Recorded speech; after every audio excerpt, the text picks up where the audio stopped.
Hey guys! Today I'm reporting to you from Cohen's bed. Yeah, I'm inside of a tent. So both of the boys have a tent that they sleep in because we always jokingly say that at least the boys and I, we're like bats and we like to sleep in the pitch dark. So, I'll show you. Like it zips up. It has little windows.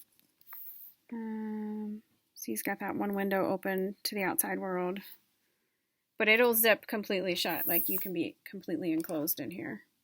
Little Mario action. What's up? Mario, stuffed animals, all the good stuff. So that's where I am today. I actually let the boys have time on the Wii. We're not fancy gamers in this house, so they have an old school Wii, and they're probably down there playing Mario. Hence, all the Mario. I've shut the door. I'm upstairs by myself. There should be no cat. Who knows? The cat's nuts. He can kind of do whatever he wants. So we'll see if that actually happens, if I can be by myself today. What was I going to say? Oh, I've had a couple questions about Google Classroom. Only a couple. And whenever you guys go to log on to Google Classroom, you do not have to join. That's what we did at the beginning of the year when we created the class. You already joined. You guys are already in there, and we've worked on it all year long. So when you go to Google Classroom, you are just logging on as usual. So you use your school email address, 28, last name, _ first initial, @fairless.spark.org. And then whatever your weird little password is. Okay, remember your password, capital word, 3 or 4 letters, a number, and then another capital lettered word, 3 or 4 letters. Again, if you forget, I have those. So hopefully while you guys are watching this video, I will be uploading your next Google Classroom assignment. It's really hard for me to get into this routine. I love structure and routine, but for some reason, I'm having a really hard time figuring out how I can teach my own children and then get into the routine of making sure I get you guys a video. Also, today I went into the school. It smells really clean in there. And I saw Mr. Bud. No, not Mr. Bud. Mr. Snyder was in there. He was working on cleaning the building. And I saw Mrs. Buckridge. So that was kind of nice to be in the building, but it was kind of not nice because you guys weren't there. So I have a couple things I'm going to do at the end to talk about what your assignment is for today. But until then, it's time for Melody. Okay, we're on chapter 23. And I just realized it's kind of dark in this tent, so my glasses don't fail me. The day of the actual competition dawns bright and chilly. I shiver in the early March air as Mrs. V and I wait for my school bus. My jacket feels good. We've decided to use the manual chair today since the electric one, even with the car ramps, is a little too heavy for my mom to handle on her own. You ready, Mellow Yellow? Mrs. V asks. Oh yeah. Your head feel like it's going to pop with all those facts stuck inside? She teases. Oh yeah. I grin at her. You'll do fine. Better than fine. Dynamic. Possibly awesome, Mrs. V says. Oh yeah, I push again. We'll all be downtown in the audience cheering you on. And the team? There are others on the team? She asks, smacking herself in the forehead. I thought you were a solo act. And teams from other schools. Don't worry, you're smarter than all of them put together. So we'll be cheering the loudest. Your mom and dad and me and Penny. Do I look okay? Mrs. V looks me up and down. Like a television star, she replies. Your mom tucked an extra blouse in your bag, just in case. Catherine knows what to do. I'm glad Catherine will be going with us, and I think Mr. Deming is glad as well. Tell me the plan again. Your mom will pick you up from school, take you to get a bite to eat, and get you to the TV station about 15 minutes before the rest of the contestants. Penny and your dad and I will meet you there. TV folks won't freak out when I show up. They are all well prepared for you. Actually, it's possible a few reporters might be there and want to talk to you. Me? Why? I can't imagine why any news person would want to talk to somebody who can only talk through a machine. How boring. You're a wonderful human interest story. Other people might be interested in knowing more about you. They won't make fun of me? Just the thought of it makes my palms sweaty. Mrs. V takes my hand in hers. Not at all. They'll admire you, I'm sure. You were Spalding Street Elementary School's own personal Stephen Hawking. They're lucky. Hope so. Here's your bus. Have a great day, Melody. I'll see you tonight. I managed to get through the day without spilling anything on my clothes, and I'm relieved to see Mom when the last bell rings at school. After a quick meal of macaroni and applesauce in the car, smart Mom, nothing red, we head downtown. We find a handicapped parking spot right in front of the studio, and after the usual unloading the chair down the car ramps, seating me and strapping me in, then attaching Elvira, we roll in. The receptionist, a chunky, pleasant woman with lots of makeup and frizzy hair, directs us to the staging area. I have to blink a little to figure it all out. Everything you see on TV is fake. I see the place where they film the news. When I watch it on television at home, it looks like the reporters are sitting in front of a huge window that shows all of downtown. But it's just a painting, and it's pretty small. So is the desk where the reporters sit. It seems so much bigger from home. I recognize a couple of reporters who I watch every day. I can't believe how skinny the morning lady is. On TV, she looks normal size. I'm going to look like a huge balloon when the cameras show me. Speaking of cameras, they are huge. Like giant black mechanical space beings on wheels. Guys with headphones and women with clipboards run around checking stuff.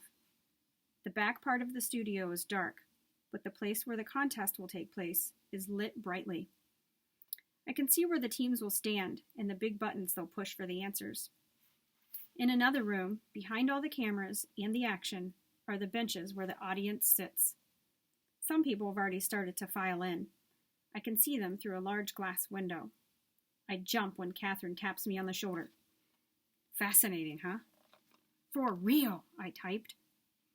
She and Mom chat a bit before a man wearing jeans and a Cincinnati Bengals sweatshirt approaches us. Excuse me, he says to me, but are you Melody Brooks? Surprised, I quickly hit yes. My name is Paul, and I'm the stage manager. His huge hand swallows mine as he shakes it. I'm glad you're here early. Let's see if we have you set up correctly. We're really glad to have you participate. He spoke directly to me, not Mom or Catherine. I like him right away. We roll across the studio, careful to avoid cords and wires, and enter the area where the competition will take place. There is where the members of each team will stand, he explains. They each have 4 large buttons to push. Red is for the letter A, blue is for the letter B, yellow, letter C, and D, of course, is green. I nod. And here, Miss Melody, is where you will sit. Right next to your teammates. I have rigged a special answer board for you, so it's adjusted to the height of your wheelchair. He looks pretty proud of himself as he shows me the setup. Wow, I type. This is perfect. How did you know? My son is in a wheelchair, he says with a shrug. I build stuff for Rusty all the time, but there's no way he could do what you're about to do. He kneels down so he can look me in the eye. Knock their socks off, champ. Rusty will be watching. Okay, I type, for Rusty. He rolls me behind my answer board and lets me practice with the 4 color-coded buttons. Because they are so large, hitting the right one is actually easier than using my Medi-Talker. I don't even have to aim with my thumb. I can use my whole fist. When I hit the red button, the letter A lights up on the screen in front of me to lock in the answer. Thanks, Paul, I type. Very, very much. He winks, gives all of the buttons a quick punch to make sure that they all light up, then tells me he'll see me later. I can do this, I tell Mom and Catherine. I'm ready. The rest of our team starts to arrive. Connor, dressed in a black suit with a red tie, actually looks good. Rose, blushing and nervous, is wearing pale blue. "Hi, Melody," she says. "Are you scared?" "Nope, not at all," I type. "My mom made me wear this tie," Connor complains, as he rolls his finger inside his shirt collar to loosen it. "I hope I don't choke on live TV." If he does, at least the attention will be on him instead of me. What if I do something stupid or I start to drool and the camera does a close-up? Amanda, Rodney, Molly, and Alina, the alternates, look a little sad as they wander around the studio. They won't get a chance to participate unless something happens to disqualify one of the four of us. I guess that includes Connor fainting or me convulsing. "Are you okay?" I hear Rose ask Amanda. "Yeah, but it's just like I'm all dressed up with nothing to do." "I feel ya," Rose says. "Break a leg," Amanda tells her. "Really?" Rose smiles. "That's what you're supposed to say for good luck," Amanda explains. "I know, but look at it this way. At the finals in Washington, there are 6 people on the team, so that opens up a little. So go out there and win." "Will do."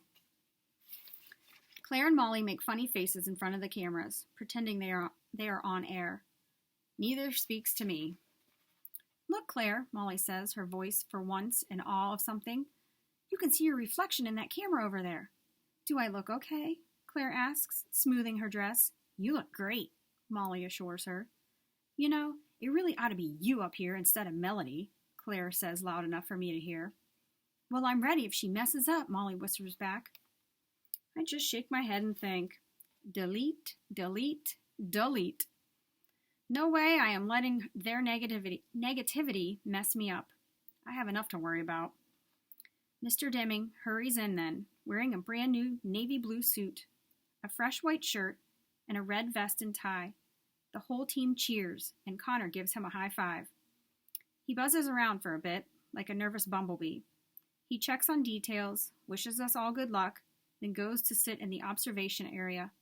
No teachers are allowed near the students during the competition. Catherine is allowed to stand in the back behind the cameras, just in case I have an emergency. Other teams start to fill in the studio as well. One team, from Green Hills Academy, is all dressed in Kelly green sweaters. Not a bad idea, but the sweaters are ugly. Another team, from Crown Elementary, is wearing little fake crowns on their heads. That seems to me a little over the top. Our team hasn't done anything special. They don't need to. They have me. Well then. Chapter 24. It's time. "Cameras rolling," someone calls out. "In 5, 4, 3, 2. He points at the man at center stage. The moderator, a slim guy with hair that looks like he's been glued into place, brushes a speck of his tuxedo, adjusts his red striped tie, and begins speaking right on cue. "Good evening," he says with that perfectly modulated voice that announcers seem to be born with. "My name is Charles Kingsley, and I'd like to welcome you to the Whiz Kids Southwest Ohio Regional Competition." Cheers all around. In 2 weeks, the winner of this competition will travel to Washington, D.C. to represent our area at the national championships. More cheers. We wish the best of luck to all of our young competitors. The studio quiets. The rules are simple, Mr. Kingsley explains. Teams will be asked 25 questions. Each correct answer from each 4-member team is worth 1 point. So the maximum total score is 100 points. He pauses so the cameras can show the scoreboard. Then he announces, the 2 teams with the highest scores from all preliminary rounds will meet for what we call a quiz-off. So points totals are critical. The winner of the final set of quiz questions will be declared our local elementary school level champion and will proceed to the nationals in Washington. The team that emerges as the winner will appear live on national television on Good Morning America the next morning. Cheers and applause. Our first 2 teams to compete tonight will be Woodland Elementary and Spalding Street Elementary. Take your places, ladies and gentlemen. The 4 contestants from Woodland and the other 3 members of our team walk to the testing area. Waving for the cameras. Catherine rolls me to my position, makes sure I can easily reach the buttons, then she gives me a quick hug and walks away. I'd like to take a moment, Mr. Kingsley says, to introduce a very special participant in our competition tonight. Her name is Melody Brooks. The cameras all point in my direction. The studio lights are incredibly bright and hot. I blink rapidly. I feel damp and sweaty. Although the other contestants will stand, Melody will be seated as she answers the questions. We've made adjustments to our answer board so that she can access the buttons, but nothing else. I hear she's a fierce competitor. I try to wave, but I figure I look goofy and wobbly, so I pull my hand down. Rose stands next to me, with Connor in the middle and Claire on the far end. I feel like I'm going to throw up, I hear Claire whisper.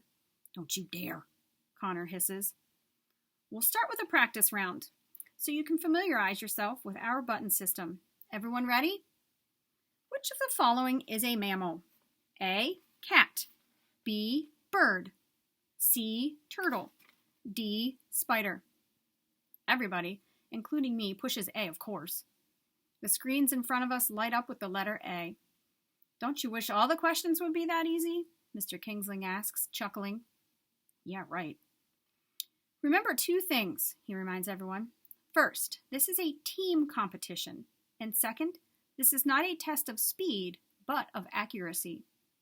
Teams get more points if all 4 contestants come up with the correct answer. And the 2 teams with the most points meet for the finals. Are we ready?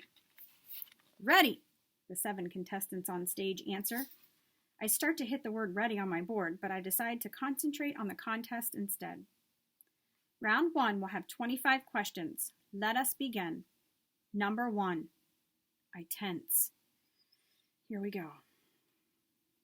The average lifespan of an adult mayfly can range from A.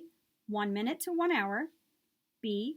30 minutes to 1 day, C. 1 day to 1 week, D. 2 weeks to 1 month. Bing, bing, bing, bing. Everyone hits their buttons. Once the answers are locked in, the readouts are displayed. Everyone on our team answered B. 1 person on the Woodland team answered A. Mr. Kingsley smiles and says, Woodland has 3 points and Spalding now has 4 with all correct responses. We can do this. I can do this. Bring on the next one. Number 2. The Battle of Lexington and Concord in the American Revolutionary War were fought in what year? A. 1774.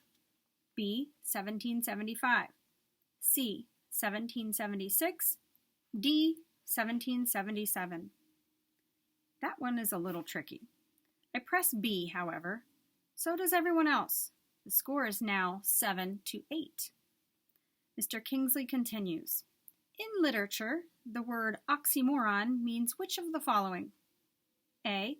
A combination of contradictory words. B. The outcome of a sequence of events. C. An implied reference to a literary or historical event. D. A symbolic story or narrative. I am fairly sure the answer is A, but that word could mean big-headed, crippled kid who thinks she can win a national quiz competition. When the answer is shown on the screen, Connor got it wrong. So did 2 members of the Woodland team. So the score is now set at Woodland 9, Spalding 11. We're still up, but we have 22 more questions to go. The next question, Mr. Kingsley says, deals with math. Ah, crap. I'm dead meat. There are 2,357 paintings in an art museum. The museum has 124 rooms. Which is the reasonable estimate for the number of paintings in each room? A. 10. B. 20. C. 60. D. 200. Yep, dead. Rotten meat. Let's see. I've got to visualize a museum and rooms and lovely paintings. How many in a room? Not sure. Divide what into what? Not sure. I'm going to say 60. When the answer flashes as B, I feel like an idiot. But Rose got it wrong too, and so did 2 kids on the Woodland team. The score stands at 13-11. By the time we get to the 25th question, I'm sweaty and thirsty, but I'm pumped. The lead bounced back and forth between the 2 teams a couple of times. Sometimes they were in front of us, and sometimes we forged ahead with points. I got most of the language arts questions, or answers, right, but the math questions stumped me. Connor can't spell, so he missed several of those questions. Rose is weak in history. Claire has trouble with science. The Woodland team has about the same. Some kids good in some areas, others good in others. We now come to the final question for our first 2 teams, Mr. Kingsley announces. He clears his throat and begins. A weather event that measured 6.5 on the Richter scale would be a... You should know that too. A. Tornado. B. Hurricane. C. Earthquake. D. Tsunami. Bing, bing, bing, bing. I punch C and relax. I did not have a tornado spaz. Connor, Rose, and Claire all got the final question correct as well. 2 people on the Woodland team answered hurricane instead. When the results were tallied, our team has a total of 81 points. Woodland ends up with 77. Congratulations, Spalding, Mr. Kingsley says with a polished smile. The 2 highest scoring teams will meet for the final round later tonight. Good luck, and we hope to see you again. Victory for round 1. As the show breaks for a commercial, we are all escorted to a special waiting room in the back. The students from Woodland look really disappointed. That's it for them for this whole competition. All they can do now is watch as the second 2 teams head to the stage for their session under the lights. Dad, Mom, Penny, Mrs. V, and Catherine are all waiting for me in the back room, hugging me and kissing me like I've won the lottery or something. Catherine does a little happy dance. Dad tells me he filmed the whole thing on his camcorder. You rocked, Melody, Mrs. V shouts. I am so proud of you, sweetie, my mom says. Can I have a Coke? I type as quickly as I can. I feel breathless. Everybody laughs as Catherine rushes to find me a paper cup for the sodas that are sitting on ice in the waiting room for the contestants. Mom pours dribbles of the ice-cold Coke into my mouth, 1 sip at a time, making sure I don't spill on my shirt. I am so thirsty. I don't even care that people from the other teams are staring at me. Mr. Deming, after talking to Rose and Connor and Claire, bounds over to us, beaming. This is such a thrill, Melody. You were amazing out there. I'm so proud of our team and extremely proud of you. Thanks, I tap. What's next? We wait for the next teams to compete. Then we'll meet and beat the other high-scoring team and pack our bags for Washington. Don't pack yet, I type with a grin on my face. I've been packed for 10 years, he tells me. I've just been waiting for the right team. This is our year. I just know it. He wanders off to talk to other parents. I never thought about what teachers dream about. I had no idea what a big deal this is for him. Rose comes over and squats down next to Penny. I like your hat, she tells Penny, who's holding Doodle closely and wearing a blue polka-dotted hat with a red feather. Woozy, Penny says gleefully. How's my favorite baby girl? Rose says in her whispery voice. Wozy, Penny repeats. You did really good, Melody, Rose says to me. You too, I type. You think we have a chance for the finals? Yep. And Washington? Yep. And being on Good Morning America? Oh yeah. Claire stays on the other side of the room with her parents, but Connor ambles over and stands next to Rose. You're okay, Melody? He says. You beat me on a couple of those. You rock in math, I tell him. I know, he replies with a grin, but I still can't spell. I hope they don't have any spelling questions in the finals. I gotta go to the bathroom, Rose says suddenly. I am so nervous about the finals. She hurries out. I know what she means. Butterflies. Moths. Giant bumblebees flutter inside of me. When we were on camera, it felt like it took 1,000,000 years to complete our round. But in just a few minutes, the second set of contestants came back to the waiting room. The school with the little crowns won round 2, with 79 points. Then, within another half hour, Edison Elementary clinches the third round with a score of 80. Finally, a school called Perry Valley wins the fourth round with 82 points, just one more point than us. I watched them, Mrs. V tells me when they troop back to the room, excited and victorious. They're really good. Should we worry? I ask. Of course not. Our team is the best because they have a secret weapon. You. Suddenly, there's a rush of activity in the room as stagehands come to get us. Perry Valley and Spalding Street, we need you back on camera for the finals. You are our top 2 scoring schools. Congratulations. We hurry back to our places. The lights seem brighter this time. Mr. Kingsley returns to his position, gets his microphone adjusted by the stage crew, and shouts, Welcome back, ladies and gentlemen, to the final round of our Regional Whiz Kids competition.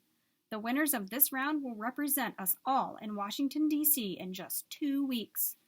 All members of the winning team, along with their chaperones, will receive an all-expenses-paid trip to our nation's capital, 3 nights in a hotel, and tours of the city.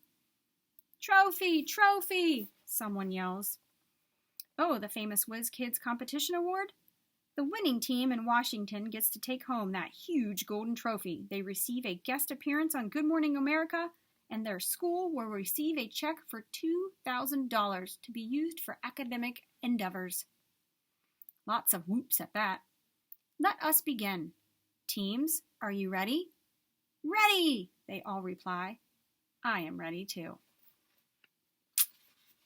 Okay. What do you think? Look how much we have left. This is it.